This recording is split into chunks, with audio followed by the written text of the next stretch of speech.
ليس البر أن تولوا وجوهكم قبل المشرق والمغرب ليس البر أن تولوا وجوهكم قبل المشرق والمغرب قبل المشرق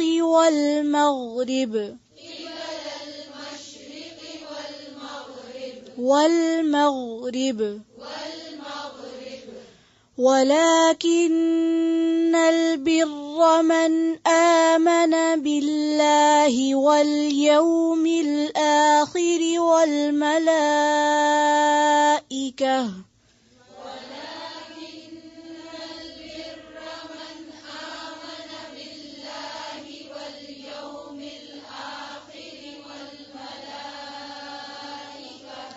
واليوم الآخر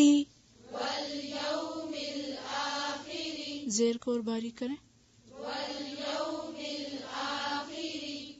والملائكة والكتاب والنبيين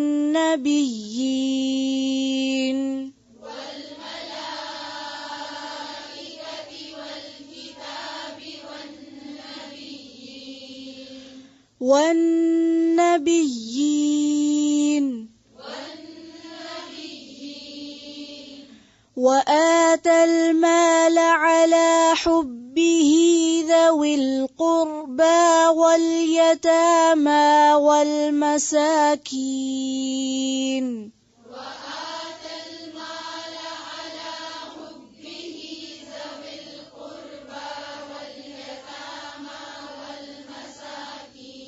على حبه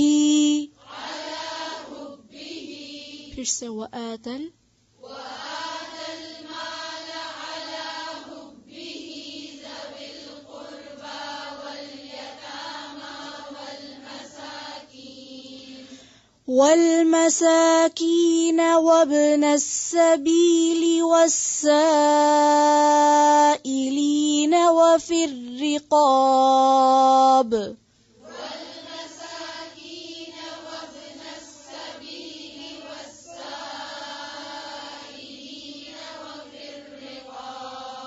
پھر سے پڑھیں زیر زبر کا خیال کریں والمساکین وابن السبیل والسائلین وفی الرقاب وابن السبیل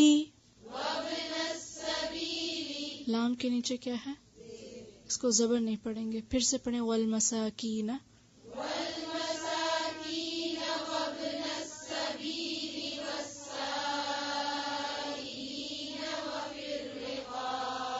وفي الرقاب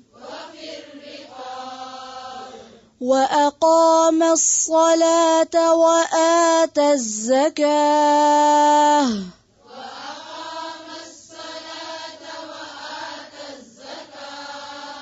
والموفون بعهدهم إذا عاهدوا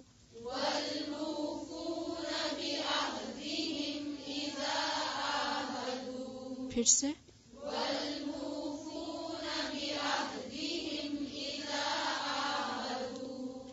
والموفون بعهدهم إذا عاهدوا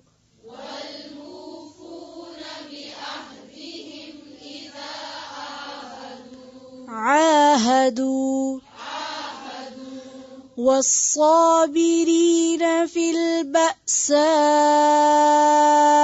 والضراء وحين البأس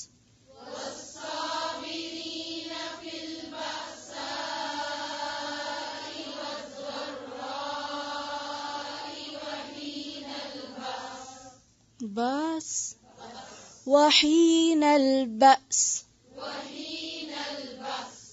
بأس بس نہیں وحين البأس والصابرين في البأساء والضراء وحين البأس والصابرين في البأساء والضراء وحين البأس أولئك الذين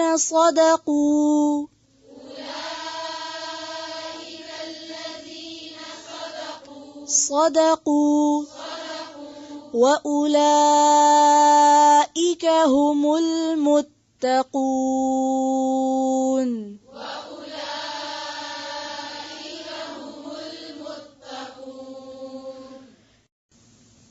لیسا نہیں ہے، البر نیکی.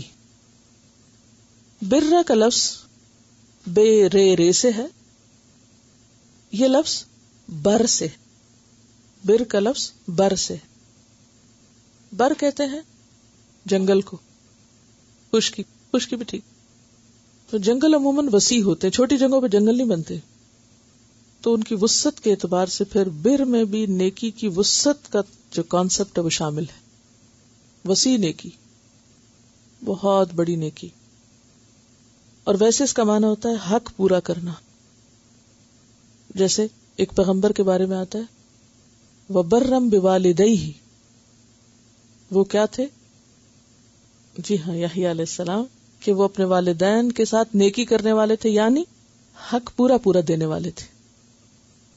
تو بر کا کیا معنی ہوا پھر؟ حق پورا دینا، یعنی پورا حق دینا کسی کو. ان یہ کہ تولو، واو لام یہ روٹ ہے، وجوہکم اپنے چہرے.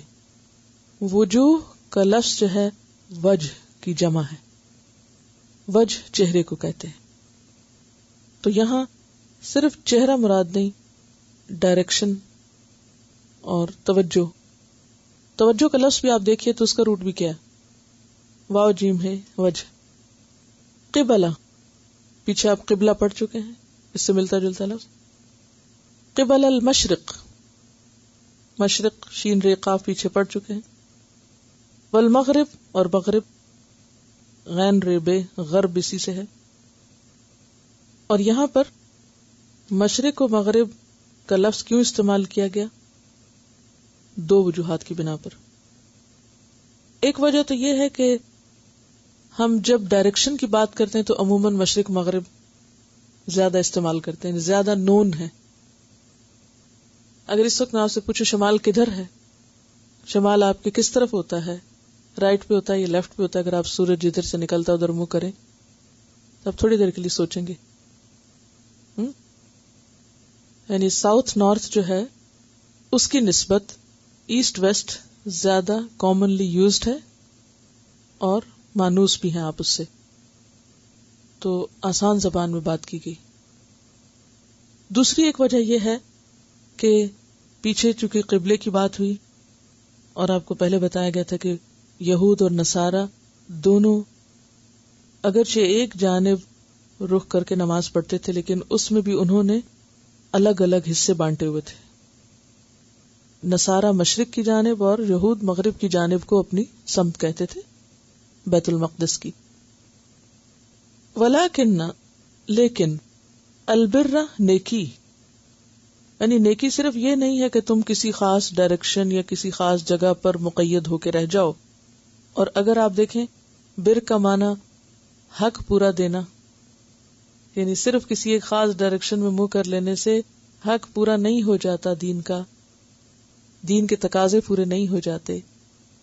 صرف ایک ہی چیز کا ہو کر رہ جانے سے پوری ذمہ داریاں ادا نہیں ہوتی، بلکہ اس کے لیے کیا ضروری ہے کہ انسان کچھ اور بھی کرے.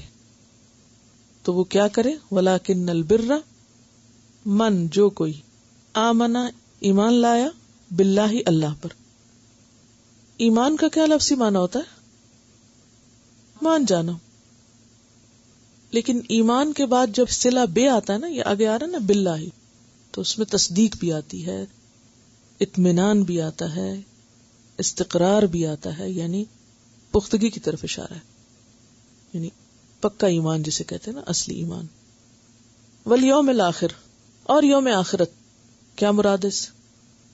قیامت کا دن. والملائکہ ملک کی جمع فرشتے. والکتاب کتاب یہاں بطور اسم جنس کے استعمال ہوئے. اسم جنس کون سا ہوتا ہے؟ ایک ہوتا ہے اسم اور ایک ہوتا ہے اسم جنس، یعنی اس میں واحد جمع مذکر مؤنث سب ہی مراد لیے جا سکتے ہیں، یعنی پوری جنس کو کور کرتا ہے. تو الکتاب کہا گیا تو اس سے مراد پھر کیا ہوئی؟ تمام کتابیں. کیا دلیل ہے آپ کے پاس تمام کتابوں کی؟ کتاب اسم جنس ہے، تو اسم جنس میں واحد جمع مذکر مؤنث سبھی شامل ہیں. تو الکتاب میں ساری کتابیں شامل ہیں، یعنی صرف کسی ایک کتاب کی طرف اشارہ نہیں، بلکہ یہ لفظ بتا رہا ہے کہ اس میں ساری کتابیں ہیں. اور پھر ال بھی ساتھ آ رہا ہے، اور اس کے علاوہ پیچھے الملائکہ اور آگے النبیین ہے، تو اس سے بھی ایک کلو ملتا ہے. تو یہاں پر ایک طرف ملائکہ دوسری طرف نبیین ہے، اور پھر کتاب لفظ کے اندر یہ گنجائش موجود ہے اسم جنس ہونے کی وجہ سے، جس میں تمام کتابیں آ رہی ہیں. والنبیین اور سارے نبی، جس میں رسول بھی شامل ہے. ہر نبی رسول ہوتا ہے، ہر رسول نبی نہیں ہوتا. کیا کہا میں نے؟ ہر رسول نبی ہوتا ہے لیکن ہر نبی رسول نہیں ہوتا. اس لیے جب کہا گیا والنبیین تو اس میں رسول خود ہی شامل ہو گئے. یعنی کوئی آپ سے یہ سوال کر سکتا ہے کہ اس میں رسولوں کا تو ذکر ہی نہیں، تو بات یہ ہے جناب کہ ہر نبی جو ہے وہ رسول ہے، مگر ہر رسول نبی نہیں. ایک روایت میں آتا ہے کہ رسول 300 سے کچھ اوپر تھے، جبکہ انبیاء کی تعداد 1,24,000 تھی. وآت المال اور دے مال کو، وہ تھا نا وہ اتو بھی متشابہہ، وہی اس کا بھی روٹ ہے آتا کا. المال مال، مال سے مراد یہاں صرف پیسے نہیں ہیں. عموماً جب ہم لفظ مال بولتے ہیں تو اس سے مراد منی لیتے ہیں، تو اس میں تمام چیزیں جو آپ کسی کو فائدہ پہنچانے کے لیے دے سکتے ہیں، مثلاً کھانا، کپڑا، زمین وغیرہ. ٹھیک ہے. بہت سے لوگ جانوروں کو مال کہتے ہیں، اولاد کو مال کہتے ہیں کہ نہیں. اس میں بہت ساری چیزیں شامل ہیں، صرف منی شامل نہیں. کیونکہ اگر آپ اس کو صرف مال کو پیسہ کے سمجھیں گے تو اس کا مطلب ہے ہمیں صرف دوسروں کو پیسہ دینا ہے اور کچھ نہیں دے سکتے. یعنی کائنڈ اینڈ کیش دونوں شامل ہیں. ٹھیک ہے. اسی طرح جانوروں کو بھی مال مویشی کہتے ہیں. سنا میں یہ لفظ مال مویشی؟ ان کو مویشیوں کو بھی مال کہا جاتا ہے. ٹھیک ہے. تو کھانا، کپڑا، زمین، ان سب چیزوں کے لیے مال کا لفظ استعمال ہوتا ہے. تو جب یہ کہا جائے گا کہ وہ مال دیتے ہیں یا دیں، تو اس سے مراد جو بھی وہ خود استعمال کرتے ہیں اس میں سے دوسروں کو فائدہ پہنچاتے. علی حبہ، اس کی محبت میں. ہی سے مراد کون ہے جس کی محبت یہاں ہو رہی ہے ذکر؟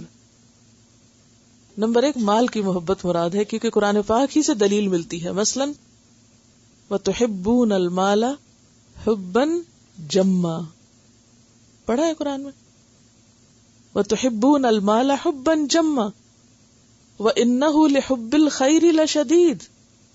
ٹھیک ہے. لَن تَنَالُوا الْبِرَّ حَتَّى تُنْفِقُوا مِمَّا تُحِبُّونَ. تو حبی سے مراد پھر مال ہی کی محبت مراد ہے. اور سیکنڈری طور پر کہا جا سکتا ہے کہ اللہ کی محبت میں، ورنہ جنرلی بھی اگر آپ دیکھیں تو یہ سارے کام وہی کرے گا جس کو اللہ کی محبت ہوگی. تو اس لیے یہاں پر صرف آپ اللہ کی محبت کی بات نہیں کریں گے، بلکہ اصل بات کیا ہے کہ مال سے محبت رکھتے ہیں، اس کے باوجود اس کو دیتے ہیں. تو یہ زیادہ بڑی بات ہے نا. کس کس کو دیتے ہیں؟ ذوی القربہ. زوی کیا چیز ہے؟ زوی جو ہے زو سے ہے، حرف ہے بیسیکلی ذال و زو. زو کی جمع الو بھی ہوتی ہے، جیسے آگے اولو الالباب آپ پڑھیں گے. ٹھیک ہے. زو کا مطلب ہوتا ہے والا، اور الو کا مطلب بھی کیا ہوتا ہے؟ والا. تو زو کی جمع الو بھی ہوتی ہے اور زوونہ بھی ہوتی ہے. زو کی جمع زوونہ بھی ہوتی ہے. زال واو واو نون زوونہ. اور زوینہ بھی ہوتی ہے، زوونہ بھی ہوتا ہے اور زوینہ بھی ہوتا ہے. اور یہاں چونکہ یہ مضاف ہے تو زوینہ کا نون گرا ہے کس کی وجہ سے؟ مضاف ہونے کی وجہ سے. تو کیا باقی رہ گیا؟ زوی. تو ذوی القربہ. اب آپ دیکھیں اسی طرح ایک ہے استاد آپ کو بتاتا جائے, اس سے بھی انسان کو سکون تو ہوتا ہے, مگر زیادہ لطف اس دن آپ کو آئے گا جس دن آپ اس علم کو بیس کر کے پھر آپ خود بھی سمجھنے کے قابل ہوں. آپ غور کریں, اچھا یہاں یہ لفظ ہے کیا, کیسے بن گیا. تو اس میں بعض اوقات کچھ ایسے اصول قاعدے انوالو ہوتے ہیں جو آپ کو الگ سے پتا ہوتے ہیں مگر استعمال کے وقت بھولے ہوتے ہیں. بالکل ہمارا حال وہی ہے جیسے ویسے ہمیں دین کا بہت علم ہوتا ہے لیکن عمل کا وقت جب آتا ہے تو ہمیں بھول جاتا ہے. القربہ, قربہ کا روٹ کیا ہے؟ قافرے, بے قرب سے. تو ذوی القربہ کون ہوتے ہیں؟ رشتہ دار. کس کو رشتہ دار کہا جاتا ہے؟ جو قریب کے ہوں. کتنی قربت, خون کے رشتے کہاں تک, کتنی جنریشن تک؟ ویسے تو آدم علیہ السلام کو لیں تو پھر تو ہم سب رشتہ دار ہیں آپس میں ایک دوسرے کے, یہ نہیں ہے نا؟ سب ان کے بچے ہیں, ہم تو آپس میں کوئی نہ کوئی ہمارا دور پار کا رشتہ ضرور ہے.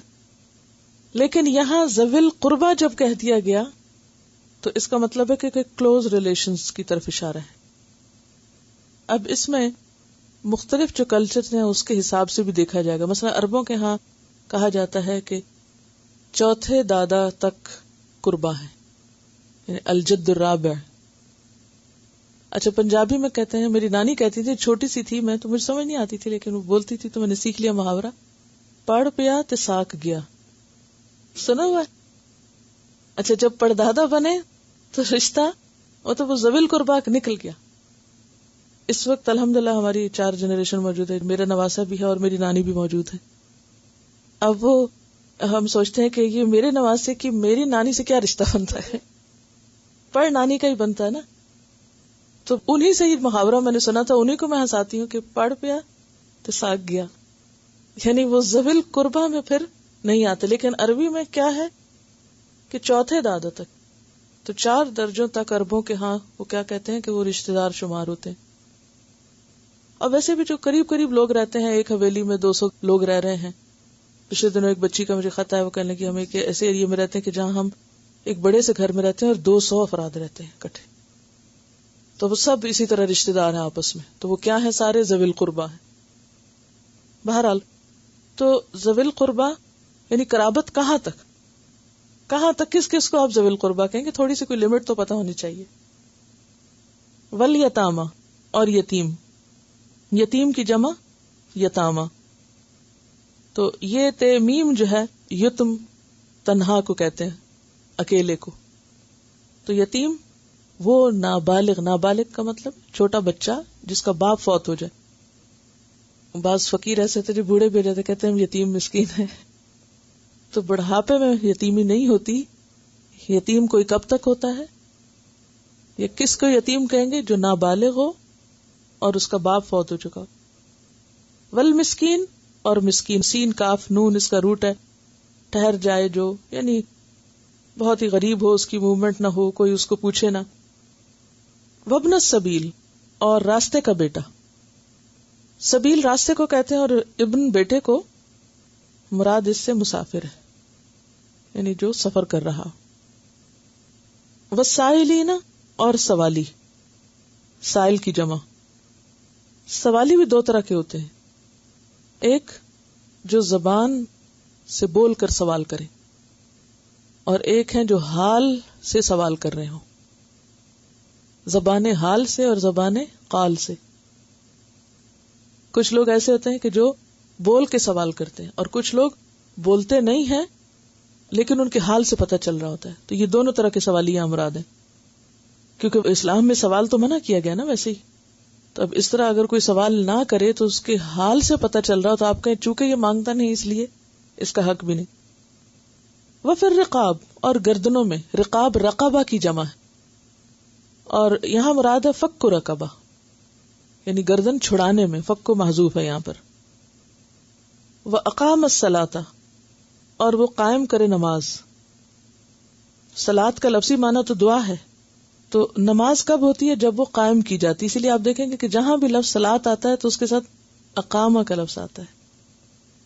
ٹھیک ہے, تو اس میں پھر آپ کسی بھی صورت میں اس کا مطلب دعا نہیں لے سکتے, کیونکہ کچھ لوگوں نے یہ مطلب نکالنے کی کوشش کی ہے. کیا کہ صلاۃ کا معنی ہے دعا، جہاں مرضی بیٹھ کے دعا مانگ لو نماز ہو گئی. یہ انہوں نے قرآن کی منمانی تفسیر کی، منمانا مطلب نکالا اور کیا کہا، دیکھو ڈکشنری میں تمہیں دکھاتا ہوں صلاۃ لکھا ہوا ہے. اور لوگ کہتے ہیں ہاں ڈکشنری میں صلاۃ کا معنی تو دعا لکھا ہوا ہے، لہٰذا دعا کرو خلاص کام ختم. یہ کیا تم وضو کرو مصلی بچھاؤ اور پھر نمازیں پڑھو؟ تو بات یہ ہے کہ خالی صلاۃ کی بات نہیں ہو رہی، اقامت صلاۃ کی بات ہو رہی. اور اقامہ ہوتا ہی اس وقت ہے جب وہ دعائیں مخصوص انداز میں پڑھی جائیں. ٹھیک ہے، جیسے بتایا گیا کہ کھڑے ہو کے کیا پڑھنا ہے، رکوع میں کیا پڑھنا ہے، سجدے میں کیا پڑھنا ہے، تشہد میں کیا پڑھنا ہے. ہیں تو وہ ساری دعائیں. نماز تو دعاؤں کا ہی مجموعہ ہے ایک طرح سے دیکھے تو اسی لیے اس کو صلاۃ کہا گیا. لیکن صلاۃ کے ساتھ جب اقامہ کا لفظ آیا تو اس سے مراد صرف دعائیں پڑھ لینا نہیں کہ آپ بیٹھے بیٹھے وہ دعائیں پڑھ لیں تو نماز ہو گئی. اس سے مراد وقت کی پابندی، قبلے کی پابندی اور طہارت کا اہتمام، اور جیسے پڑھنی چاہیے. پیچھے صلاۃ کے بارے میں آپ کو میں کچھ باتیں تو بتا بھی چکی ہوں. وآت الزکاۃ، اور زکوٰۃ دے. زکوٰۃ کا لفظ جو ہے اس کا روٹ کیا ہے؟ زے کاف واو. دو معنی ہوتے ہیں، کون سے بتا چکی ہوں پہلے.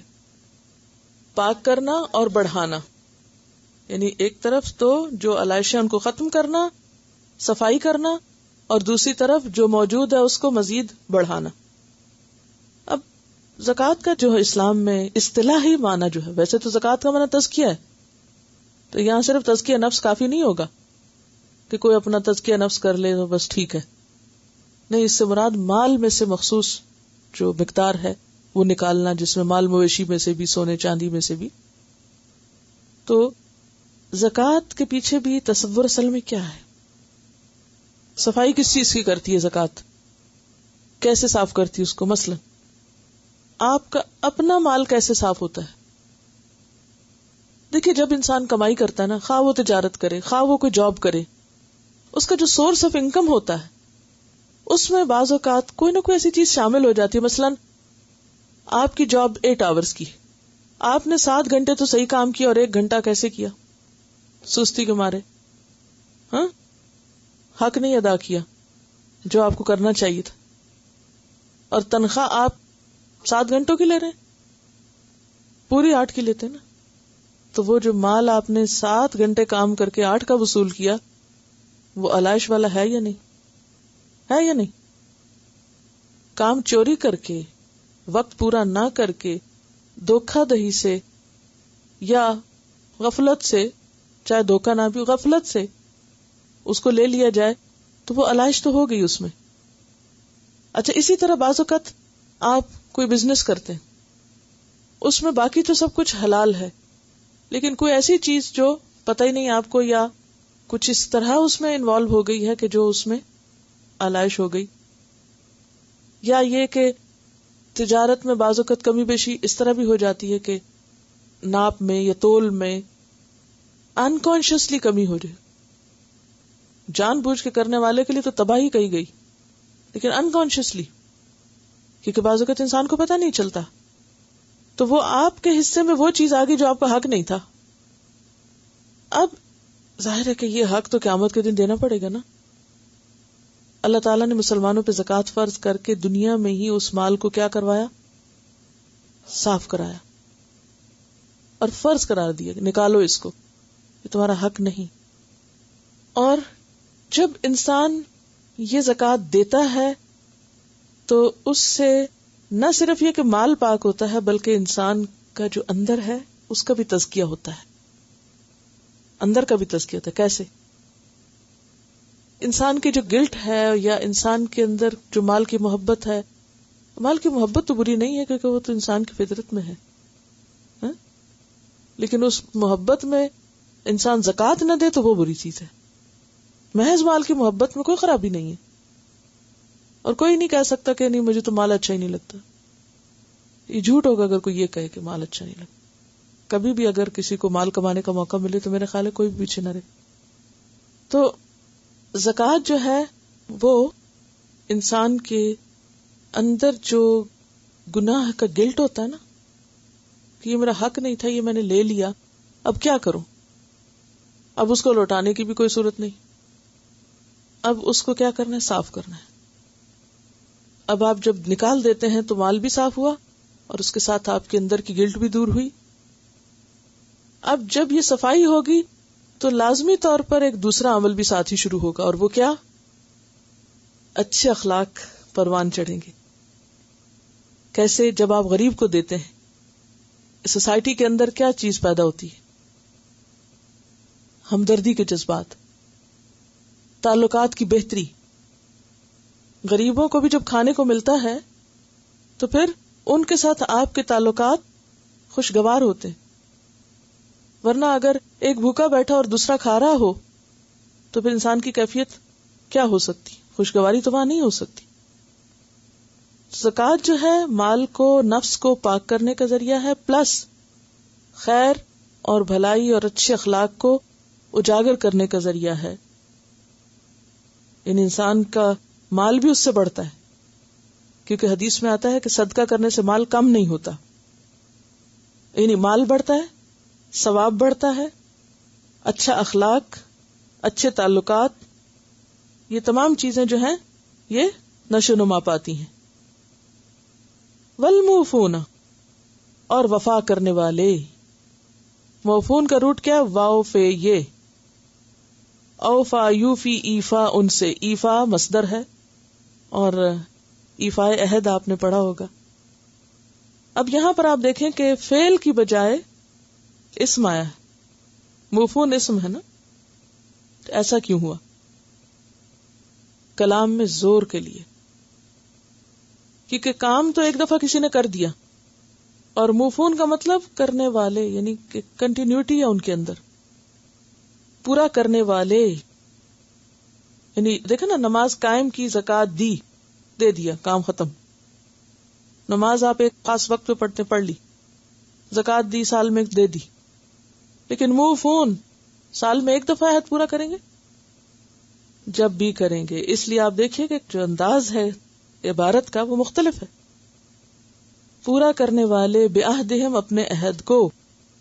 اذا عاہدوا, جب بھی عہد کریں. ٹائم مقرر نہیں ہے, کرتے رہیں گے. اور عہد کس کے عہد کو پورا کرنے والے؟ نمبر 1 اللہ کے عہد کو. کون سا؟ وہ جو عہد الست ہے. پھر اسی طرح پیغمبروں نے آ کر ہم سے جب دوبارہ عہد لیا, کلمہ پڑھ کے جو ہم نے عہد کیا, لا الہ الا اللہ پڑھ کر, اس کے بعد بنی اسرائیل سے عہد لیا گیا تھا, اوفوا بعہدی اوفی بعہدکم. وہ کون سا عہد تھا؟ اللہ کے ساتھ عہد, وہ جو ہم نے عہد الست کر رکھا ہے دنیا میں آنے سے پہلے. وہ جو اسلام لا کر یا شعوری مسلمان ہو کر کیا, وہ جو کچھ اور کام کرنے کا کیا. تو یہ بنی اسرائیل نے بھی کیے تھے, اور پھر اس کے بعد ہم نے بھی مسلمان ہو کر کیے ہوئے ہیں. اور پھر اس کے بعد بندوں کے ساتھ کوئی عہد, معاہدہ, وعدہ, وعید.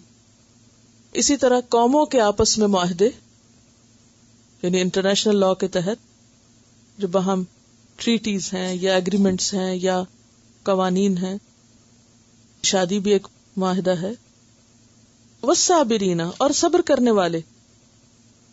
اب آپ دیکھیں کہ اب تک جتنی بھی باتیں ہیں وہ کرنے والے, یعنی وہ کرنے سے تعلق رکھتی تھی. ایمان لاؤ, نماز قائم کرو, زکوٰۃ دو, وعدہ پورا کرو. ٹھیک ہے. اب کیا ہے؟ صابرین نہ کرو. صبر کا کیا مطلب ہے؟ روک لینا اپنے آپ. اب ایک اور انداز ہے, صابرین صبر کرنے والے, یعنی اپنے آپ کو روک لینے والے. اور پیچھے آپ پڑھ چکے ہیں کہ صبر کا معنی کیا ہے, کس سے روکنا؟ شکوے سے, واویلے سے. فی البأساء, بأساء کا لفظ جو ہے وہ بأس سے ہے, بے حمزہ سین اس کا روٹ ہے. تنگ دستی, شدت فقر کے لیے استعمال ہوتا ہے. محتاجی یعنی غربت کے لیے. بؤس کس کو کہتے ہیں؟ غربت, فقر, محتاجی, بھوک. اور پھر جسمانی تکلیف کے لیے بھی. دوسرا ہے درا, درا کا لفظ ہے نا دواد رے رے سے. درر، درر کس کو کہتے ہیں؟ نقصان کو.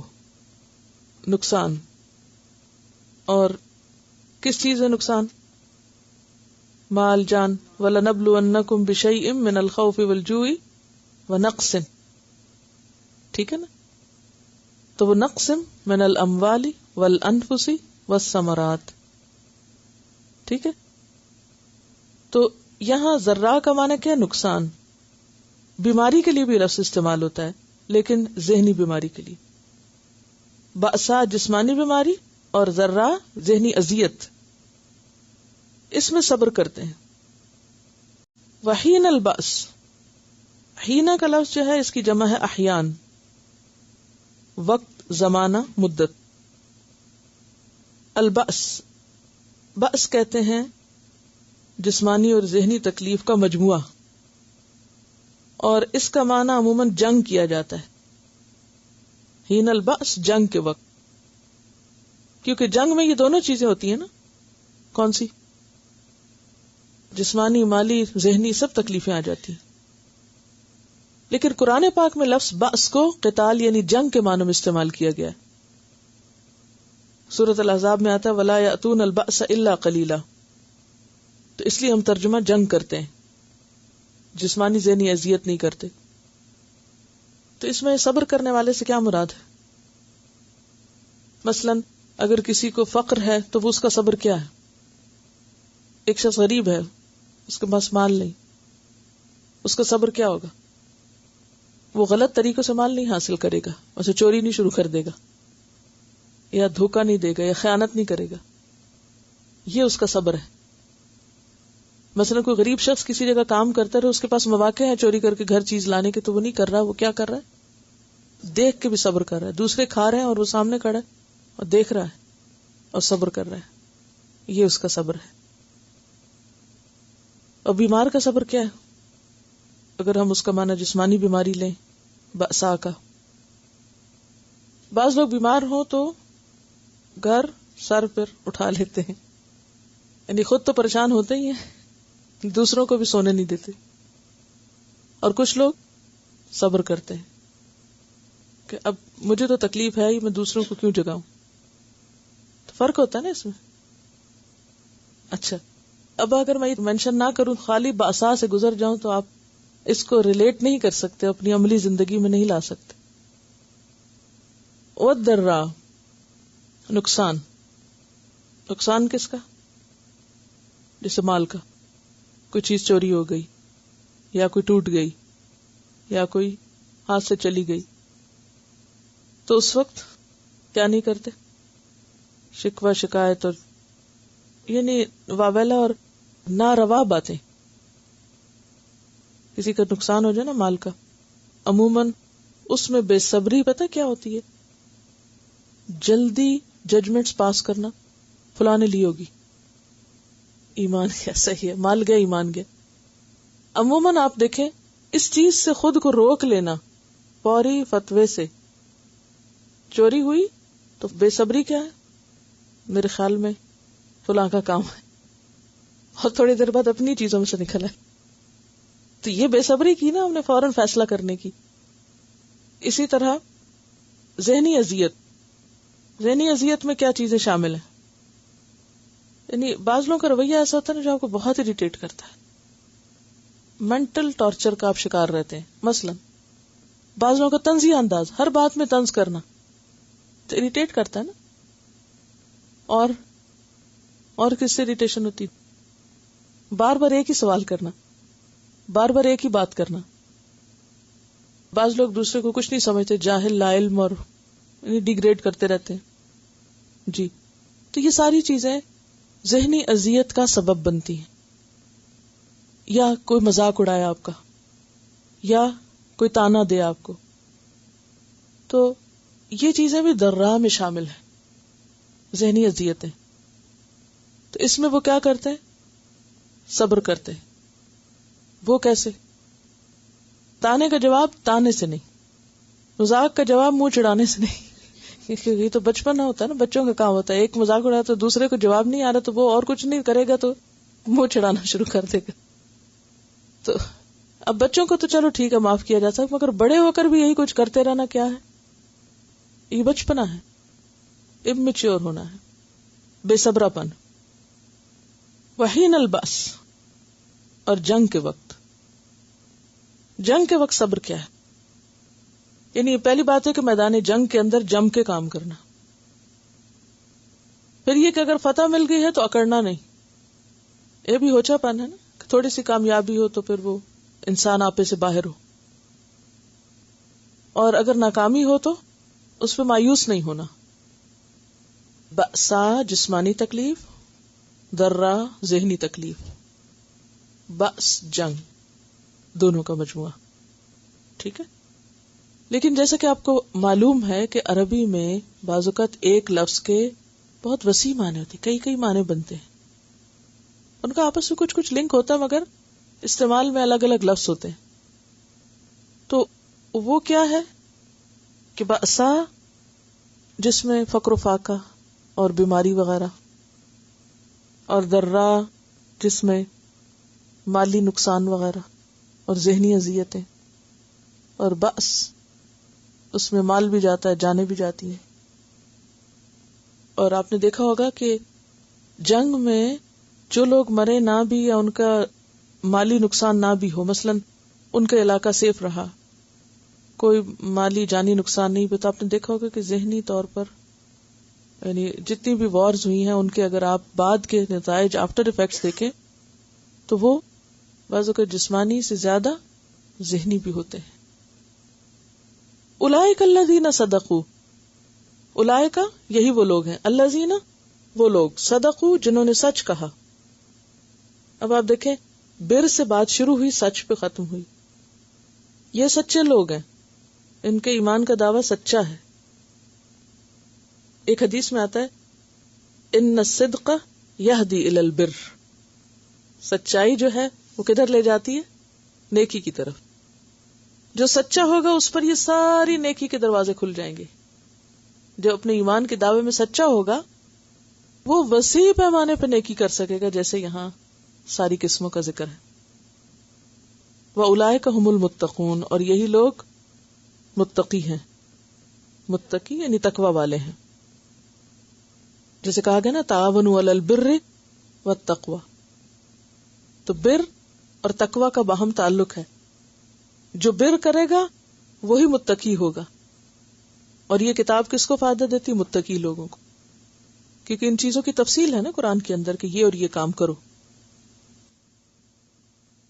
لیس البر ان تولوا وجوہکم قبل المشرق والمغرب، نیکی یہ نہیں ہے کہ تم اپنے چہرے مشرق یا مغرب کی طرف کر لو. جیسا کہ آپ کو معلوم ہے کہ چند آیات قبل تاکیدی حکم آیا کہ نماز کی ادائیگی کے وقت چاہے گھر پر ہو چاہے گھر سے باہر ہو قبلے کی طرف رخ کرو. اور جیسا کہ آپ نے یہ بھی پڑھا کہ جب مسلمانوں نے اس کی پابندی شروع کی اور خصوصاً قبلے کی تبدیلی کے حکم کو ایکسپٹ کیا، ان کی بہت مخالفت بھی ہوئی. تو چونکہ یہ ایک میجر تبدیلی تھی، نوٹسبل چینج تھا، بالکل اپوزٹ ڈائریکشن پر رخ کرنا، تو اس سے معاشرے کے اندر قبلہ کا تعین یا تبدیلی قبلہ ایک موضوع بن گیا، ایک ٹاپک بن گیا. پتہ نا کہ جب بھی دنیا میں کوئی چینج آتا ہے تو ہر شخص کی زبان پر پھر کیا بات ہوتی ہے؟ وہی بات ہوتی ہے. کوئی حکومت تبدیل ہو جائے مثلا، تو یہ تو صرف حکومت تبدیل نہیں ہو رہی تھی بلکہ قبلہ تبدیل ہو رہا تھا، مرکز عبادت تبدیل ہو رہا تھا، ڈائریکشن چینج ہو رہی تھی. تو آپ سوچ سکتے ہیں کہ پھر ہر زبان پر کیا گفتگو ہوگی. تو عموماً جب اس قسم کی تبدیلیوں کا بہت ذکر کیا جاتا ہے تو اس کا ایک نقصان بھی ہوتا ہے. یعنی جب آپ ایک ہی بات کو موضوع گفتگو بنا لیں تو نقصان کیا ہوتا ہے؟ آپ غیر اہم میں مشغول ہو جاتے ہیں اور اہم چھوڑ دیتے ہیں، یا پھر اسی ایک خاص بات کو کیا سمجھتے ہیں یہ بہت امپورٹنٹ. آپ نے دیکھا ہوگا کبھی میچ ہو انڈیا پاکستان میں تو کیا ہوتا ہے؟ سب اپنے اپنے کام چھوڑ کر ہر وقت ایک ہی بات میں، ایک ہی گفتگو میں لگے ہوئے ہوتے ہیں. نتیجہ کیا ہوتا ہے؟ یعنی یوں لگتا ہے کہ جیسے زندگی موت کا کوئی مسئلہ بن گیا ہے. اتنی اہمیت، حالانکہ سب کو پتا ہے کہ وہ صرف کھیل ہے، اس کی کوئی حقیقت نہیں، کوئی حقیقی ہار جیت نہیں. لیکن پھر بھی اس کو بہت اہمیت دے کر اہم سے دور ہو جاتے ہیں. اس سے زیادہ بڑا مسئلہ ہماری اپنی آخرت میں ہار جیت کا ہے، یوم التغابن پہ. تو یہاں اسی چیز کی اصلاح کی گئی کہ نمبر 1، تبدیلی قبلہ ایک اہم واقعہ ضرور ہے، لیکن اس سے بھی اہم بہت سی چیزیں ہیں جو کرنے کی ہیں.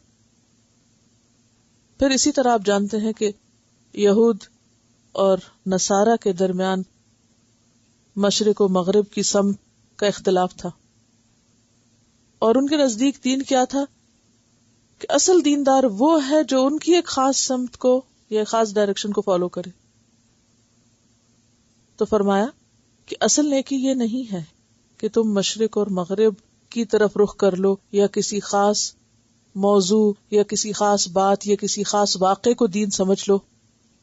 ایک خاص موضوع پر گفتگو یا اس کی پابندی کو ہی دین سمجھو، اور باقی چیزیں جو ہیں ان کو بھول جاؤ.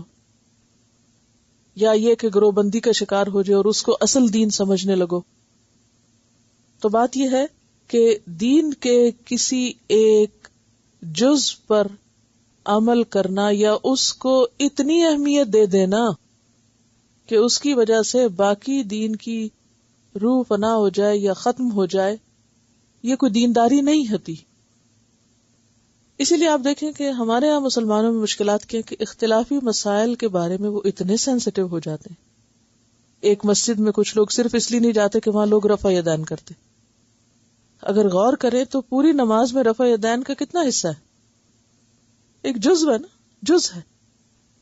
اس ایک چیز کو بنیاد بنا کر ایسی شدید مخالفت، اتنا سینسٹیو ہو جانا کہ باقی رواداری اور مسلمانوں کی جو شان ہے ان کی اجتماعیت میں اور جو مسجد کے ساتھ جڑ کر رہنے کا فائدہ ہے، ان ساری چیزوں کو بھول جانا، یہ کہے کہ دینداری ہے.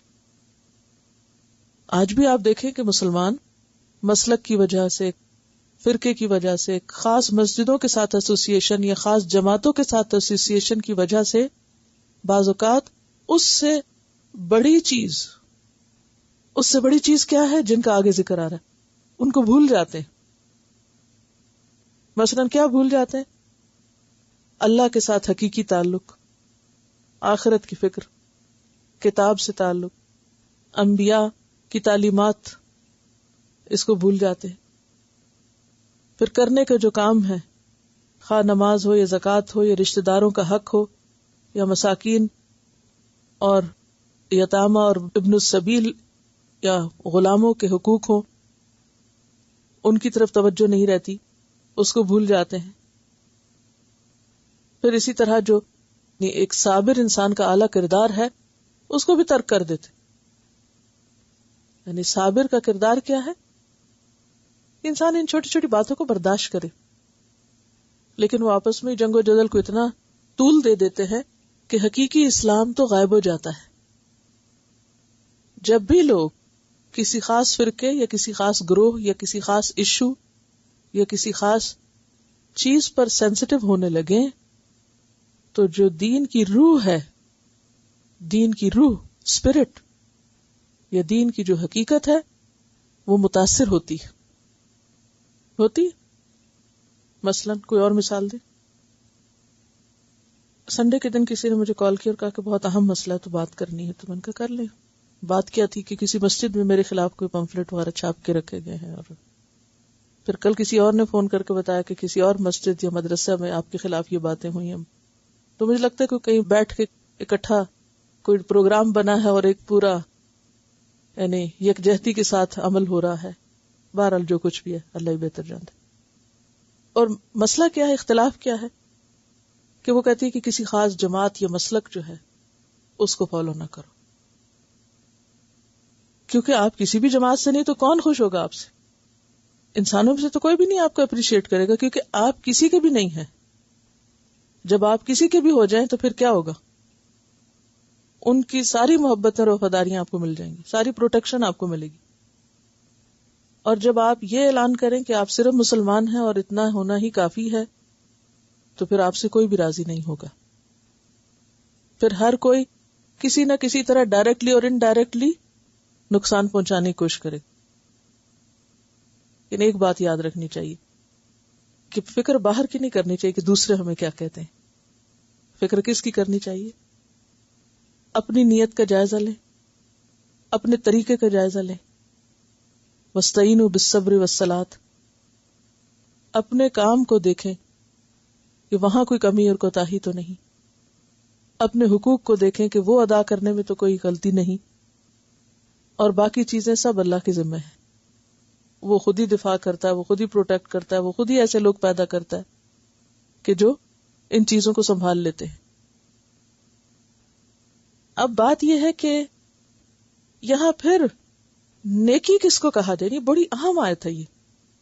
امت مسلمہ کی تربیت کے لیے اور دین کے کام کے لیے اور دین کی تعلیم کو عام کرنے کے لیے اور اقوام عالم تک اسلام کا پیغام لے جانے کے لیے ضروری ہے کہ انسان کے اندر نیکی کا جو اصل کانسیپٹ ہے یا نیکی کا جو اصل تصور ہے وہ واضح ہو. تو یہاں پر دو چیزیں ہمارے سامنے رکھی گئی. ایک لکیر کھینچ کے دو چیزیں. ایک ہے کسی مشرق یا مغرب سے آپ چمٹ جائیں، کسی ایک کے ہو جائیں، کسی ایک ڈائریکشن میں اپنے آپ کو فکس کر لیں کہ بس میری تو ساری لائلٹیز اور وفاداریاں فلاں گروپ کے ساتھ ہیں اور باقی مسلمان میرے کچھ نہیں لگتے. کیونکہ اگر لگتے ہوتے تو اتنی مخالفت تو نہ کرتے. کیونکہ مخالفت کی بھی حدود ہوتی ہے نا، کوئی اخلاق ہوتا ہے، کوئی طریقہ ہوتا ہے، کوئی دلیل ہوتی ہے اس کے پیچھے. تو ایک طریقہ کیا ہے کہ آپ ایک خاص ڈائریکشن، ایک خاص گروہ اور ایک خاص سمت اور ایک خاص کام اور ایک خاص موضوع کے ساتھ اپنے آپ کو بس وابستہ کر لیں. اور دوسرا کیا ہے؟ یہ لیکن البرہ کے بعد سارے کام جو ہیں ان ذمہ داریوں کو نبھائیں. پہلا طریقہ بہت آسان ہے. آپ ایک گروہ میں شامل ہو گئے اور پھر اس سے پہچانے گئے آپ، اور پھر وہی آپ کی پہچان کافی ہے. کیونکہ بہت سے لوگ صرف اس پر ہی بہت خوش ہو جاتے ہیں کہ ہم فلاں سید خاندان سے مثلاً، یا فلاں بزرگوں کی اولاد میں سے ہیں، یا فلاں کی جماعت میں سے ہیں، یا فلاں کے پیروکار ہیں یا فالوورز ہیں، یا خود کچھ کریں یا نہ کریں وہ اسی کو ہی نیکی سمجھ لیتے ہیں کہ ہم فلاں ہیں. وہ ایک خاص ٹائٹل جو ہے نا بس وہ کافی سمجھ لیتے ہیں اپنے لیے، بھلے وہ کوئی بھی ٹائٹل ہو. تو یہ نیکی نہیں ہے کہ آپ کسی ایک جھنڈے کے نیچے بس جمع ہو جائیں بھیڑ کی طرح اور آپ سمجھے کہ ہم اب نجات یافتہ گروہ ہو گئے. اصل میں تو ہر انسان کو انڈیویجولی پرکھا جائے گا کہ وہ کر کے کیا آیا. کسی ایک کام کے کرنے سے جان نہیں چھوٹے گی، یہ سب کچھ کرنا پڑے گا جو بتایا جا رہا ہے. اس کو عربی میں کہتے ہیں الاصلاح الشامل. کیا معنی ہے الاصلاح الشامل؟ شامل کا کیا مطلب ہوتا ہے؟ انکلوڈڈ، یعنی جس میں یہ سب کچھ انکلوڈ کرتا. اصل مسلمان وہ ہوتا ہے جس میں یہ ساری باتیں ہوتی ہیں. آج کل ہم مسلمان بھی مسلمان کیسے ہیں کہ ہم سمجھتے ہیں کہ چونکہ ہم مسلمان گھرانے میں پیدا ہو گئے، نام ہمارا مسلمان ہے، مسلمانوں کے گھر سے یا گروہ سے ہمارا تعلق ہے، وہ کافی ہے. کافی بس اسی کی بنیاد پہ ہم جنت میں سب چلے جائیں گے. یہی سمجھا ہوا نا. اکثریت یہی سمجھتی ہے کہ چونکہ ہم مسلمان ہیں اس لیے ہم جنت میں ضرور جائیں گے. یہود بھی یہی کہتے تھے کہ چونکہ ہم چنی ہوئی نسل ہے اللہ کی، لہذا ہم تو جنت میں جائیں گے ہی جائیں گے. اللہ تعالیٰ کیا بتا رہے ہیں کہ وَلَٰكِنَّ الْبِرَّ، نیکی تو یہ ہے، یہ سب کچھ کرنا ہے. اور پھر آپ دیکھیں کہ اتنی جامع آیت ہے کہ جس میں ایمانیات بھی ہیں، عبادات بھی ہیں، اخلاقیات بھی ہیں اور معاملات بھی ہیں. ساری چیزیں اس میں شامل ہیں. یعنی ایک پورا وسیع تصور دیا گیا ہے دین کا کہ کسی خاص گروہ سے تعلق تمہاری نجات نہ کرا سکے گا جب تک اچھا اس کا یہ مطلب نہیں ہے کہ کسی گروہ میں آپ شامل ہی نہ ہو، ٹھیک ہے، اگر آپ کسی گروہ کے ساتھ مل کے کوئی کام کر رہے ہیں اور آپ آرگنائزڈ وے میں کر رہے ہیں کرتے رہیں، لیکن وہ صرف ایک انتظامی ضرورت ہو، نہ کہ آپ پورا دین ہی اس کو سمجھیں. انتظامی ضرورت کیا ہوتی ہے کہ مثلاً کچھ لوگ مل کے سوشل ورک کا کام کر رہے ہیں، آپ ان کے ساتھ مل جاتے ہیں کہ میں بھی آپ کے ساتھ ہوں.